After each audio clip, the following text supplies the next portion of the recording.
So both Barolo and Barbaresco are infamous regions here in Piedmont in Italy, and they're already known all around the world, but there is a little bit of confusion, you know, like why are they different? Why should you get a Barolo over a Barbaresco? Being as they're both made with the same Nebbiolo grape, in this video I wanted to dive deeper into the differences between the climate, the topography, so let's dive into that. So if you don't know where Barolo and Barbaresco is actually located, then in the northwestern corner of Italy, you will see this region called Piedmont. And within Piedmont, you'll see a littler sub-region called Langhe. So Langhe is made up of a lot of different zones, but you'll see Alba as a city within kind of the center of it, and to the north and to the southwest of Alba you will find Barbaresco, and to the northeast of Alba is where you will find Big Bad Barolo. So they are known as the king and queen of Italian wines, and then let's dive into why. So quickly, for those of you who don't know me, my name is Chloe and I am a Italian wine passionate. I love sharing this passion with you guys because I believe that the more you understand wine and the more that you get to know wine, the better you can enjoy it, and that's what life's about, am I right? Plus you can impress your friends and feel totally confident in a wine shop. So what is the difference between these two regions, Barolo and Barbaresco? So difference number one is the soil. So the soils in Barbaresco are going to be a lot more nutrient rich, and what this means is that the wines don't exude as much tannin as the wines in Barolo.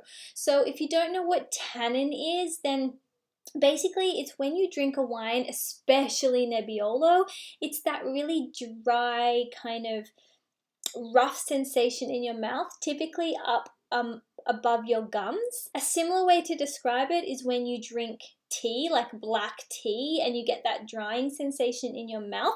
Now, we love this in wines because it helps to give the wines structure, but we also like them to be really well integrated and balanced with the other characteristics of the wine.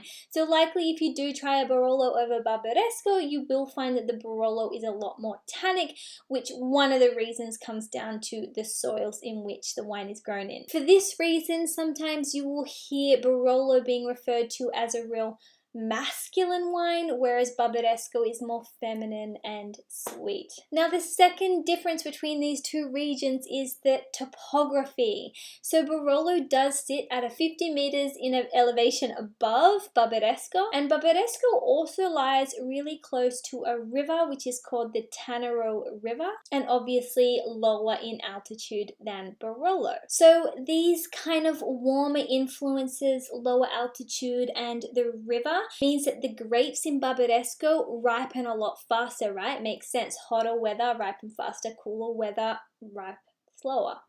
Slower ripening, however you say it. So this means if you do have a young Barbaresco wine, it's going to be a lot more approachable as opposed to a Barolo wine. So this kind of brings me into point 3, which is the aging rules. So because of the fact that Barbaresco is more approachable and the tannins are slightly lower, means that it doesn't have to be aged for as long as Barolo. In Barolo, it does require 3 years before it can be released, but that will happen before you purchase the wine. So the winemakers will age the wine in barrels before it's released. And once it is released, you will have to cellar both wines for about 2 years at minimum, depending if you've got a Barbaresco or a Barolo that was made in a modern style or a traditional style, but we'll save that video for another day. Actually, let me know in the comments if you'd like to learn about the traditional versus the modern style of winemaking of Barolo and Barbaresco in the comments below.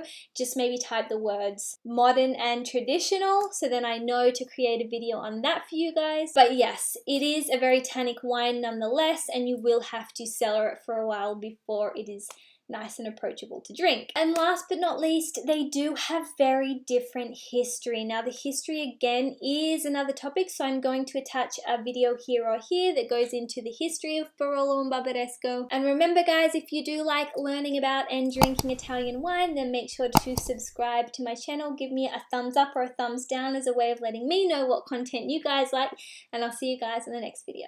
Ciao for now.